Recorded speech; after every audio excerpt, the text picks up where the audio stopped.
ગઈ તારીખ 4ના રોજ સુરત ક્રાઇમ બ્રાન્ચ દ્વારા કઠોરના એક મૌલવી મોહમ્મદ સોહેલ અબુબક્કર ટિમોલને ચોક બજાર વિસ્તારમાંથી પકડવામાં આવ્યો હતો એક બાતમી આધારે, જેની પૂછપરછ દરમિયાન અને જેના મોબાઈલના ડેટા જોતા એક નેપાળ અને એક પાકિસ્તાનના નંબર સાથે સતત સંપર્કમાં હતો સોશિયલ મીડિયા દ્વારા. અને જે પાકિસ્તાન અને નેપાળના જે માણસો હતા, પાકિસ્તાનના ડોગર અને નેપાળના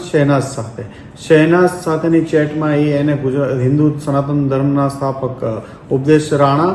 અને નુપુર શર્મા, હૈદરાબાદના રાજા સિંહ વગેરે લોકોને ધમકી આપવા બાબતની પણ ચર્ચા કરે છે, વેપન મેળવવા બાબતની ચર્ચા કરે છે અને ઉપદેશ રાણાને મારી નાખવા બાબતની પણ એની સાથે ચર્ચા છે.